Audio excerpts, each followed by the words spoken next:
భద్రాద్రి కొత్తగూడెం జిల్లా పీనపాక మండలం సుందరయ్య నగర్ వలస ఆదివాసీ గ్రామంలోని ప్రజల కష్టాలు వర్ణనాతీతం. దట్టమైన అటవీ ప్రాంతం, సరైన రహదారి సౌకర్యాలు లేకపోవడంతో ఆ ప్రాంత ప్రజలు నిత్యం అవస్థలు పడుతున్నారు. తాజాగా ప్రసవ వేదనతో బాధపడుతున్న నిండు గర్భిణిని ఆసుపత్రికి తరలించడం పెద్ద సవాలుగా మారింది.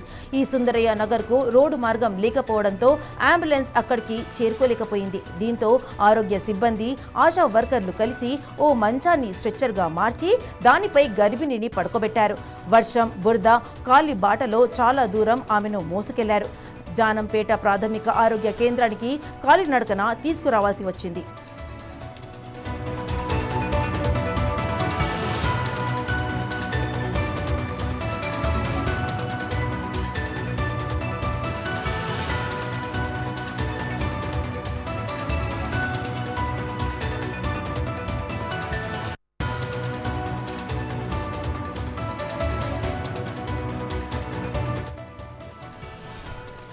ఈ సంఘటన రోడ్డు సౌకర్యాలు లేని మారుమూల ప్రాంతాల ప్రజలు దుస్థితిని కళ్లకు కట్టినట్టు కనిపించింది. రోడ్డు సౌకర్యం కల్పించాలని ప్రభుత్వాన్ని, అధికారులను గ్రామస్తులు ఎప్పటినుంచో వేడుకుంటున్నారు.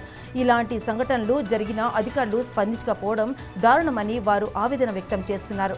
జిల్లా ఉన్నతాధికారులు ఇప్పటికైనా స్పందించి సుందరయ్య నగర్ వంటి మారుమూల గ్రామాలకు రోడ్డు సౌకర్యం కల్పించాలని స్థానికులు డిమాండ్ చేస్తున్నారు. ఇలాంటి ఘటనలు పునరావృతం కాకుండా చూడాలని కోరుతున్నారు.